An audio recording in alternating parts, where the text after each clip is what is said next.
찾으셨나요? 그러면 다 같이 합독하시겠습니다.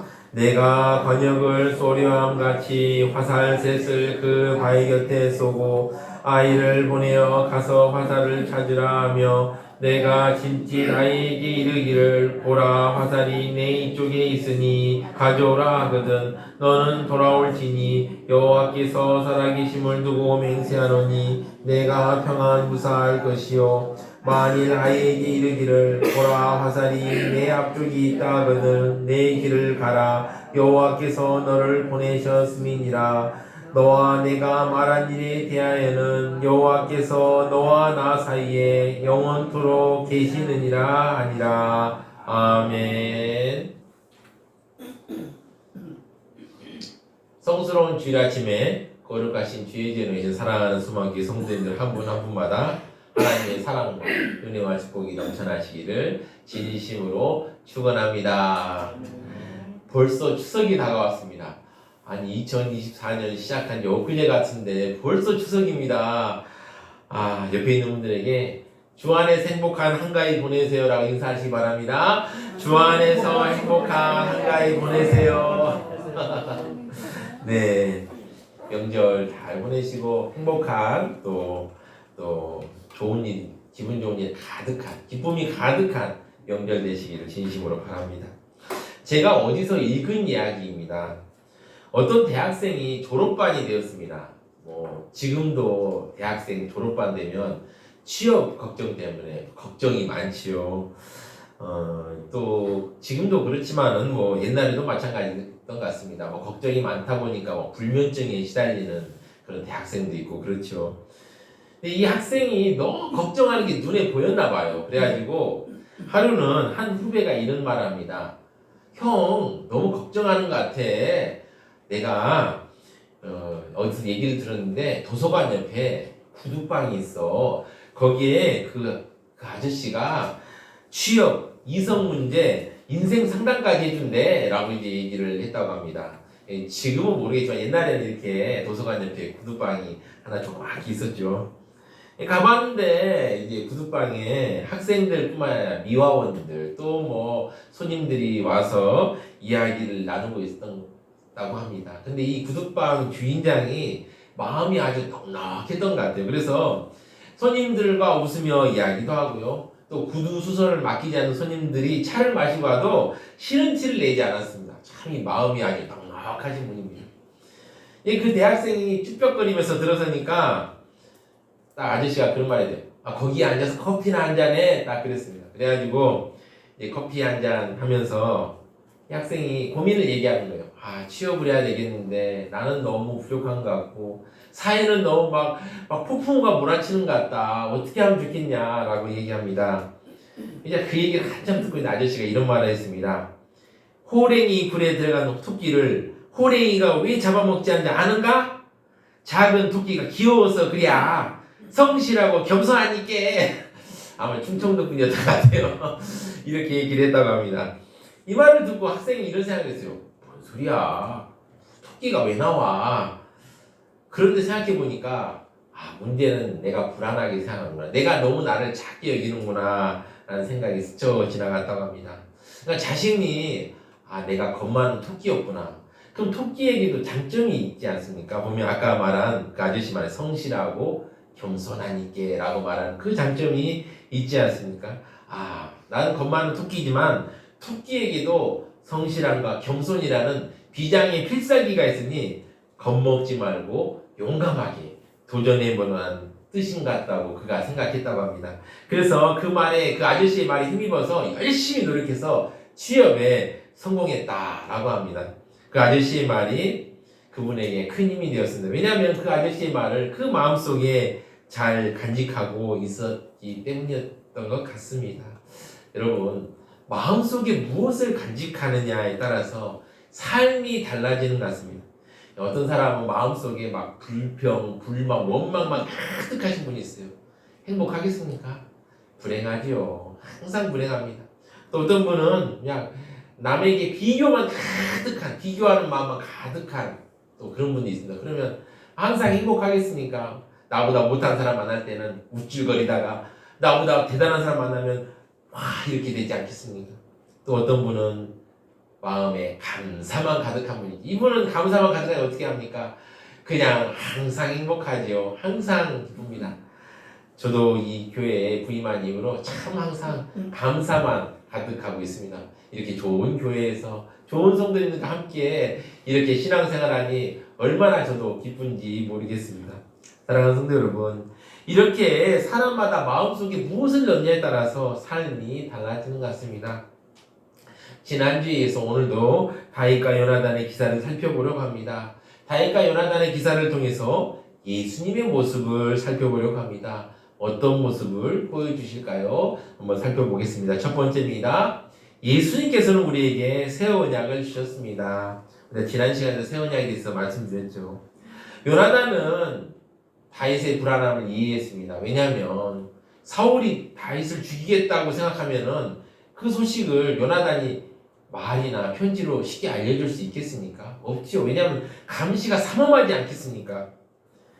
그래서 고민하자. 이 고민을 듣고 요나단이 다윗과 함께 들로 나갑니다. 들로 나가서 요나단은 다윗과 약속을 합니다. 12절을 보시면 이렇습니다. 요나단이 다윗에게 이르되 이스라엘 하나님 여호와께서 증언하시거니와 내가 내일이나 모레 이맘때에 내 아버지를 살펴서 너 다윗에게 대한 의향이 선하면 내가 사람을 보내어 내게 알리지 않겠느냐. 그러니까 다윗과 요나단이 어떤 약속을 맺기 전에 먼저 내가 정말 너와 이렇게 좋은 약속을 맺으려고 하는데 하나님께서 증인 되신다라고 말씀하신 것입니다. 이것은 다윗을 끝까지 내가 보호하겠다라는 자신의 각오를 말하고 있는 것입니다. 특히 요나단은 자신의 약속과 맹세의 진실함을 보증하기 위해서 하나님을 증인으로 세웠습니다. 그리고 자신이 어떻게 다윗을 보호할지 말하였습니다. 요나단은 내일이나 모레 이맘때에 아버지 사울을 살펴보고 조사하겠다고 다짐했습니다. 여러분, 말은 참 쉽습니다. 그런데 사울은 강력한 권력을 가진 왕이었습니다. 그런 왕의 마음을 조사하는 것 참으로 어렵습니다. 감히 말이나 붙여보겠습니다. 그저 추측하고 생각해 볼 뿐인데 요나단은 대담하게 왕의 마음을 조사해 보겠다고 말하였습니다. 사울이 자신과 다윗 사이가 남다름을 알고 알려주지 않더라도 요나단 자신이 알아보고 만약 사울의 본 마음이 다윗을 죽이려는 것이 아니라면 반드시 알려주겠다고 말했습니다. 그리고 또 이렇게 말하였습니다. 13절을 보시면 그러나 만일 내 아버지께서 너를 해치려 하는데도 내가 이를 내게 알려주어 너를 보내어 평안히 가게 하지 아니하면 여호와께서 나 요나단에게 벌을 내리시고 또 내리시기를 원하노라. 여호와께서 내 아버지와 함께 하신 같이 너와 함께 하시기를 원하노니. 만일 사울이 다윗을 죽이려는 것이 확실한데 요나단 자신이 알리지 않았다면 하나님께서 나 요나단에게 중벌을 내릴 것을 강구하였습니다. 지금 요나단은 말은 그냥 다짐이 아닙니다. 다윗과 약속을 하고 있는 것입니다. 약속을 할 때, 이 언약을 맺을 때 가장 중요한 게 무엇입니까? 언약을 지키지 않으면 내가 벌을 받을 것이라는 말입니다. 그러면서 하나님께서 아버지인 사울과 함께한 것처럼 다윗에게도 함께하기를 강구하며 사울 뒤에 다윗이 왕이 될 것을 말합니다. 14절을 보시면 너는 내가 사는 날 동안에 여호와 인자하심을 내게 베풀어 나를 죽지 않게 할 뿐만 아니라 다윗이 또 왕이 되었을 때 나를 죽지 않게 할 뿐만 아니라 15절 여호와께서 너 다윗의 대적들을 지면에서 다 끊어버릴 때도 너는 내 인자함을 내 집에서 영원히 끊어버리지 말라 하고 다윗이 왕이 되었을 때 요나단의 집안을 멸문지화 만들지 말라는 요구를 합니다. 이 고대 관습을 보면 폐위된 왕의 가족들과 측근들은 새로운 왕조가 뿌리 내리는데 방해가 된다는 이유로 죽이는 경우가 많았습니다. 그런데 요나단은 자신의 집을 지켜달라고 말합니다. 사울의 아들 요나단은 다윗이 왕이 될 것임을 알고 있었습니다. 어떻게 알고 있었는지는 모르지만 제가 추측컨대 하나님을 잘 섬기는 요나단에게 하나님께서 알려주셨기 때문입니다. 그래서 요나단은 앞으로 왕이 될 다윗에게 자신의 집안 사람들에게 은혜를 베풀어 달라는 강구를 하고 있었습니다. 바로 요나단과 다윗이 맺은 언약은 예수님의 새 언약의 모형이 됨을 우리가 지난주에 살펴보았습니다. 예수님의 새 언약으로 우리는 그 언약의 은혜를 누리고 있습니다. 그래서 성도가 되었고 하나님 나라 백성이 되었고 왕같은 제사장이 되었습니다. 우리가 성도로 살아가는 것은 정말 놀라운 하나님의 은혜 가운데 살아가고 있는 것이라고 볼 수 있습니다. 실제로 요나단과 다윗은 언약을 맺은 후에 나중에 다윗이 왕이 되었을 때 다윗은 약속을 지킵니다. 사무엘하 9장 1절을 보시면 다윗이 이르되 사울의 집에 아직도 남은 사람이 있느냐 내가 요나단으로 말미암아 그 사람에게 은총을 베풀리라 하니라. 왕이 된 다윗은 요나단과 맺은 언약으로 인하여 사울의 집 사람들 중 남은 사람들에게 은혜를 베풀었습니다. 사실 다윗에게는 사울의 집안은 원수의 집안입니다. 앞으로 또 살펴볼 기회가 있으면 또 살펴보겠지만 이 사울은 다윗을 정말 징글징글하게 괴롭힙니다. 그리고 정말 못살게 합니다. 그뿐입니까? 사울이 죽은 후에 또 사울의 아들 이스보셋이 왕이 되어서 다윗을 끝까지 괴롭힙니다. 그러니 다윗 그리고 다윗과 함께한 사람들에게 사울의 시옷자만 보아도 치가 떨리겠지요.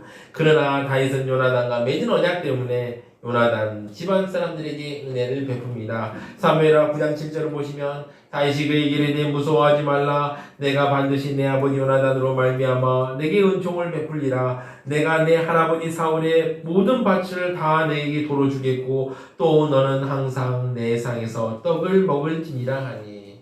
그래서 다리가 쩔뚝거리는 요나단의 후손 무비보셋에게 은혜를 줬고 왕의 식탁에서 밥을 먹을 수 있는 놀라운 은혜를 주었습니다. 마찬가지입니다. 우리는 원래 하나님의 원수된 존재였습니다. 그러나 예수님의 새 언약으로 인해서 하나님의 자녀가 되었고 하나님의 백성으로 놀라운 은혜를 누리게 되었고 하나님 아버지께 담대히 간구할 수 있게 되었습니다. 예수님께서 왜 우리에게 새 언약을 주셨을까요? 그 이유는 무엇일까요? 두 번째입니다. 바로 예수님께서 우리를 사랑하십니다.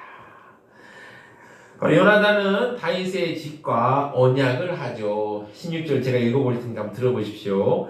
이에 요나단이 다윗의 집과 언약하기를 여호와께서 다윗의 대적들을 치실지어다. 여기서 언약이라는 말은 어떤 뜻이 있을까요? 원래 이 언약이라는 말이 어디서 나왔냐면 쪼개다에서 나왔어요. 쪼개다라는 단어에서 나왔습니다. 이 쪼갠다는 건 뭐냐면 언약을 체결할 때 원래 이제 언약을 체결할 때 동물의 몸을 쪼갭니다. 그래서 그걸 막 놓고 그 사이로 왔다 갔다 함으로 언약이 체결되는데 그 동물의 몸이 쪼개지는 같이 그 언약 당사자들 간에 언약을 지키지 않는 자에게 그 저주가 임할 것이라는 말입니다. 그래서 쪼개다라는 단어를 사용해서 언약, 약속이라는 단어가 나왔죠. 그러면서 여호와께서는 다윗의 대적을 치실지어다 라고 하였습니다. 요나단은 다윗을 사랑하기 때문에 이 언약을 다시 맹세하겠습니다. 17절을 보시면 다윗에 대한 요나단의 사랑이 그를 다시 맹세하겠으니 이는 자기 생명을 사랑한 것 같이 그를 사랑함이었더라. 사실 이 언약의 내용은 다윗과 요나단이 공동 운명체가 되었다는 내용입니다. 이 언약대로 하면 요나단은 이익일까요? 손해일까요? 손해죠. 큰 손해입니다. 그러나 요나단은 다윗을 사랑하기 때문에 이렇게 언약을 맺은 것입니다. 지금 요나단은 자신의 가문이 망하기를 바라는 기도를 합니다. 다윗을 사랑하기 때문이죠. 이것은 우리를 사랑하신 예수님을 보여줍니다. 예수님은 참 하나님이시고 참 사람이신 분이십니다. 우리의 생각을 넘어선 분이십니다. 이런 분이 우리를 친구라고 했습니다. 요한복음 15장 14절을 보시면 너희는 내가 명한 대로 행하면 곧 나의 친구라 라고 말씀하셨습니다. 그뿐만 아니라 요한일서 4장 10절을 보시면 사랑은 여기 있으니 우리가 하나님을 사랑한 것이 아니요 하나님이 우리를 사랑하사 우리의 죄를 속하기 위하여 화목제물로 그 아들을 보내셨음이니라. 지금 요나단은 다윗을 사랑하여 자신의 가문이 망하기를 원하는 기도를 드립니다.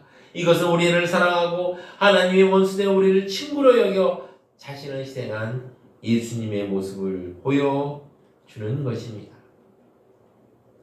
오늘 본문에서 다윗은 요나단의 은혜를 받고 있습니다. 이것은 우리의 모습을 보여줍니다.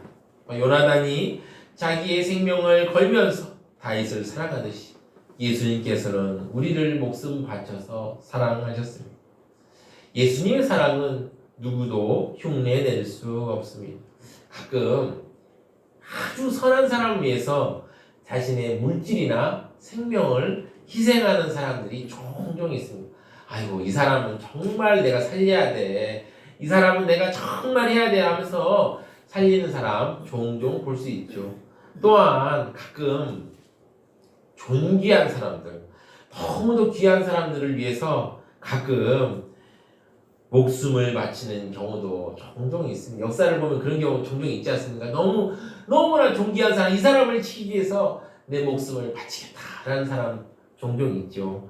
그러나 예수님께서는 죄인된 우리를 위해서 목숨을 버리시고 희생하셨습니다. 무엇일까요? 왜 그러셨을까요? 그것은 우리를 사랑하셨기 때문입니다. 예수님을 사랑을 생각하시면 다 같이 찬양하시게 찬송가 563장 예수 사랑하심을 찬양하시겠습니다. 박수에 찬양하시겠습니다.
사랑하시기 때문에 우리와 새 언약을 맺으셨고 그 은혜를 우리가 받고 있습니다. 그런데 예수님의 은혜는 여기서 멈출까요? 아닙니다. 놀라운 은혜를 부어주십니다. 어떤 은혜일까요? 세 번째입니다. 예수님께서는 우리에게 복음의 비밀을 보여주십니다. 언약을 맺은 요나단은 다윗에게 요나단조차도 위험에 빠질 경우에 연락을 취할 방법을 걱정하는 다윗에게 생각하고 있는 방법을 말합니다. 18절을 보시면 이렇습니다. 요나단이 다윗에게 이르되 내일은 초하런즉 내 자리가 빔으로 내가 없음을 자세히 물으실 것이라. 요나단은 사울이 다윗이 3일 동안 자리에 없으면 다윗이 어떤 상황인지 꼬치꼬치 물을 것이라고 설명합니다. 그러면서 요나단은 다윗에게 어떻게 행해야 하는지 말합니다. 19절을 보시면 너는 사흘 동안 있다가 빨리 내려가서 그 일이 있던 날에 숨었던 곳에 이르러 에셀 바위 곁에 숨으라. 그러니까 다윗이 3일 동안 어디 원래 숨어 있다가 월삭인 3일이 끝날 때 그 절기가 끝날 다음 날 자신이 오기 전에 먼저 그 다윗이 약속 장소에 와서 머물러 있으란 말이죠. 지난번 사무엘상 19장에 다윗이 숨어있던 그 숲을 그 장소에 그 장소에 에셀바이라는 큰 바위가 있는데 그 곁에 숨어 있으라는 말입니다. 그러면서 월삭 다음날 아침에 그 장소에 와서 자신이 어떻게 행동할지 말합니다. 20절을 보시면 내가 관역을 쏘려 함과 같이 화살셋을 그 바위 곁에 쏘고, 지금 요나단이 누구를 공격하냐는 것이 아니라 혼자서 활쏘기 연습을 할 것이라고 말합니다. 그러니까 요나단에게도 사울이 감시라겠죠. 이 사울이 다윗하고 영전하고 다 연락하고 있나, 아주 사람을 붙여서 보고 있지 않겠습니까? 그래서 요나단이 혼자서 활쏘기 하고 있으면 그냥 혼자서 활쏘기 하고 있는가 보다라고 넘어가겠죠. 그래서 이렇게 활쏘기 연습하는 것처럼 행동할 것이라고 말합니다. 그러면서 상황에 따른 행동을 미리 약속합니다. 21절을 보시면 아이를 보내어 화살을 찾으라 하며 내가 짐짓 나에게 이르기를 보라 화살이 내 이쪽에 있으니 가져오라 하거늘 너는 돌아올지니 여호와께서 살아계심을 두고 맹세하노니 내가 평안 무사할 것이요. 그러니까 아이에게 보라 화살이 내 이쪽에 있으니 가져오라. 이쪽이라는 건 가까이 있다는 것입니다. 가까이 있으니까 어서 가져오라 라고 말하면, 이렇게 말하면 다윗은 안전하니 사울 곁에서 편안히 살아갈 수 있음을 알려주는 것입니다. 그런데 만일 사울이 다윗을 진심으로 죽이려 할 때는 다르게 행동할 것을 알려줍니다. 22절을 보시면 만일 아이에게 이르기를 보라 화살이 내 앞쪽에 있다 하거든 내 길을 가라 여호와께서 너를 보내셨음이니라. 그러니까 내 앞쪽에 있다는 건 멀리 있다는 말입니다. 그러니까 화살을 보고 쏘고 내 앞쪽에 있다, 저 멀리 있다라고 말하면 이제 소년이 그 화살을 주기 위해 멀리 걸어가야 했을 것입니다. 자신이 이렇게 말하면 하나님께서 다윗을 도망가게 하셨다는 것을 알고 있으라는 말입니다. 지금 요나단은 자신의 아버지 사울이 다윗을 죽이려 한다는 걸 믿지 않고 있습니다. 왜냐하면 다윗은 아무 죄가 없는 사람이죠.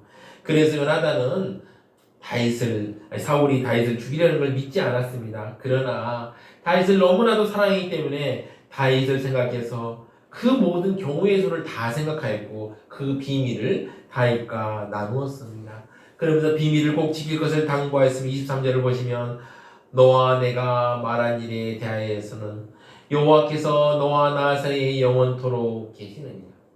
요나단은 다윗에게 하나님만이 이 비밀을 알고 있고 특별히 화살을 통한 신호약속은 절대로 비밀에 붙여야 할 것을 말합니다.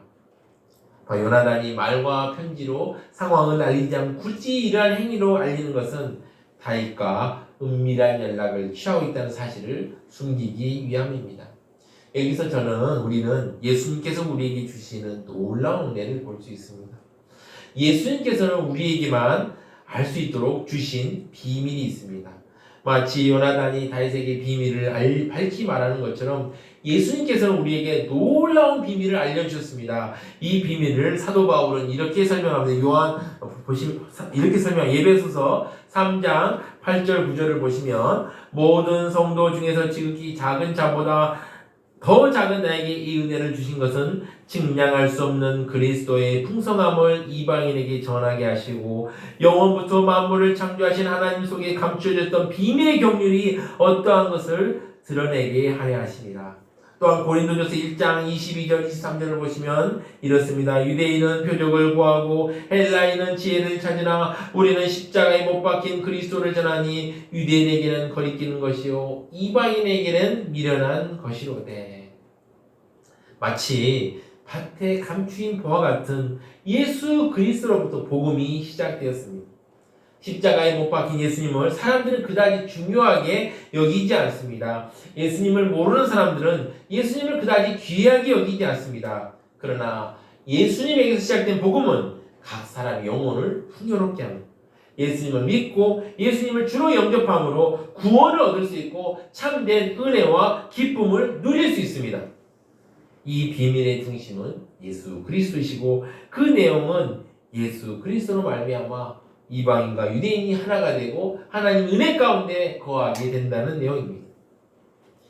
예수님께서 우리에게 주신 비밀은 참 신비롭습니다. 이 비밀이라는 영어 단어가 두 개가 있죠. 하나는 시크릿이고 하나는 미스테리라는 게 있습니다. 시크릿은 무엇입니까? 딱 보면 알 수 있는 거예요. 그러니까 감춰져 있다가 딱 열리면 보면 알 수 있는 게 바로 시크릿입니다. 미스테리는 무엇일까요? 보아도 알 수 없는 신비가 바로 미스테리입니다. 예수님께서 우리에게 보여주신 복음의 신비가 그러합니다. 복음의 신비는 참 우리가 하나님의 은혜가 없으면 깨달을 수 없는 것입니다. 은혜가 임할 때 비로소 깨달을 수 있습니다. 신약에서 가장 큰 신비는 무엇입니까? 예수 그리스도이십니다. 예수 그리스도가 구원자가 될 것이라는 사실을 믿지 않는 사람들, 하나님의 은혜가 없는 사람들은 아무리 봐도 모릅니다. 본질적으로 사람이 기대하는 구원자는 세상의 힘을 가져야 합니다. 사람들은 힘을 가진 사람이 나를 구원해 줄 것을 기대합니다. 세상의 힘은 무엇입니까? 우리가 아는 세상의 힘은 결국 돈과 권력 아니겠습니까? 그래서 사람들은 정치인들에게 우리를 구원할 구원자의 역할을 기대합니다. 여러분, 대선이나 또 여러 선거를 보면 정치인들이 나와서 뭐라고 합니까? 마치 여러분들을 구원해 줄 사람인 것처럼 내가 메시아다, 내가 구원자다는 그런 것처럼 얼마나 막 약속을 남발합니까? 마치 그 약속만 듣고 있으면 야, 저 사람이 되면은 그냥 내 삶이 행복해지겠지. 근데 이 사람만 그러니까 저 사람도 그렇게 또 누구를 선택해야 되니 이렇게 고민하지 않습니까? 여러분, 정치인들이 그렇죠. 또한 또 가끔은 또 우리가 돈 많은 재벌들에게 우리를 구원한 구원자 역할을 기대합니다. 아유, 누구누구가 좀 우리 동네에 돈 좀 쏘줬으면 얼마나 좋을까? 그러면 우리 동네가 살기 좋아질 텐데, 이런 구원자 역할을 기대합니다. 그러나 예수님은 어떠합니까? 사람들이 흔히 생각하는 구원의 도구를 갖고 있지 않습니다. 지금도 마찬가지예요. 예수님은 돈과 권력으로 우리를 구원하지 않습니다. 예수님은 세상의 힘의 도구로 우리를 구원하지 않습니다. 하나님의 놀라운 구원이 무엇으로 이루어집니까? 미련한 십자가로 이루어집니다. 미련한 십자가로 우리를 구원합니다. 십자가. 얼마나 어떻게 보면 제3자 보면 아니 왜 하나님의 아들이 저기서 굳이 십자가에 매달려서 죽어야 했단 말인가? 그러나 예수님께서 그 십자가를 통하여서 우리를 구원하십니다. 이 구원은 오직 하나님의 은혜로만 이루어집니다. 그리고 이것을 누구에게만 알려주십니까? 하나님을 믿는 예수님을 따르는 성도에게만 알려주셨습니다. 또 얼마나 감사한 일입니다. 예수님을 주로 믿고 따르는 성도는 예수님의 구원을 받아들이게 됩니다. 이것은 놀라운 신비입니다. 예수님께 주시는 놀라운 은혜입니다. 예수님의 은혜를 생각하며 우리 찬양을 하겠습니다. 네, 자, 복음성가인데 천천히 우리 같이 하면 되겠습니다.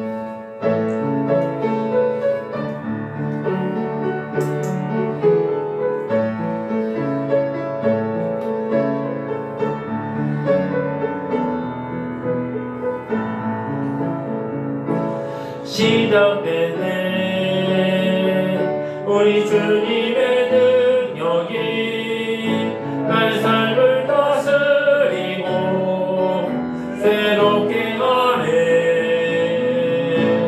자유 안에 죄와 사망으로부터 나의 삶은 변하구나 충만하네 은혜로다 주의 은혜 한량없는 주의 은혜 은혜로다 주의 은혜 변함없는 신실하신 주의 은혜 시작되네 우리 주님의 능력이 나의 삶을 다스리고 새롭게 하네 자유 안에 죄와 사망으로부터 나의 삶은 변하구나 충만하네 은혜로다 주의 은혜 한량없는 주의 은혜 은혜로다 주의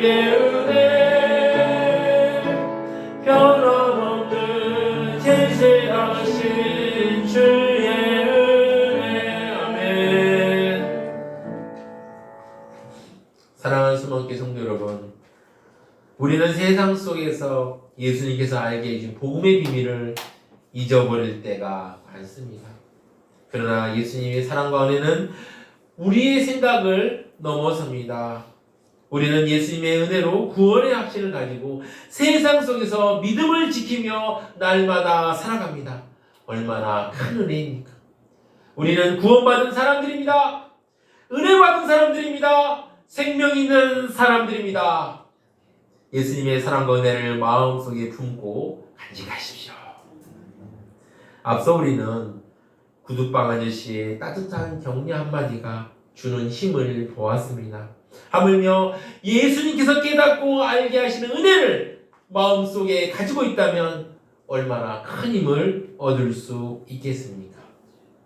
예수님께 주신 은혜를, 그분이 알려준 비밀을 마음속에 간직하고 붙들고 있을 때 우리는 승리할 수 있을 것입니다.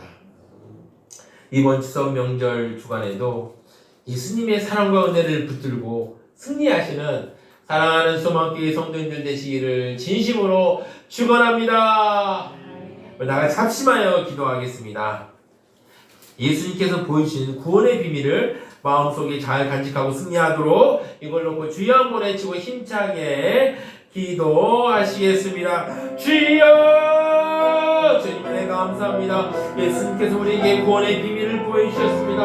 아버지, 이 비밀을 마음속에 잘 간직하도록 주여 붙들어 주시고 아버지 함께하여 주시옵소서. 세상의 풍파에 아버지 시달려서 아버지 잊어버리지 않게 하시고 예수님께서 보여주는 구원의 비밀을 마음속에 잘 간직하며 그 구원의 비밀을 깨닫고 구원의 비밀을 생각하고 묵상하며 이 세상의 파도에서 아버지 승리할 수 있도록 주여 우리 성도들을 붙잡아 주시옵소서. 세상의 파도가 거셉니다. 그러나 아버지여 믿는 자에게 하나님께서 함께하니 믿습니다. 주여 함께하시고 은혜를 더하여 주시고 아버지 함께하시고 구원의 비밀을 끝까지 놓치지 않고 마음에 붙들어서 정말 참된 승리와 은혜를 경험할 수 있도록 주여 붙잡아 주시고 함께하여 주시옵소서. 은혜를 베풀어 주시옵소서.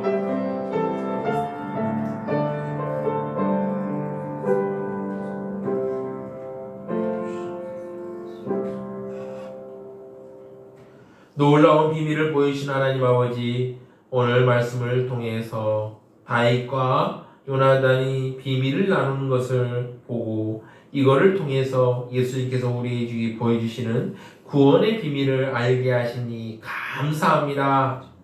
그 귀한 구원의 비밀을 마음속에 잘 간직하고 승리하는 추석 명절 한두 잘 수 있도록 인도하여 주시옵소서. 이 모든 말씀 우리 주 예수 그리스도의 이름으로 기도드립니다. 아멘.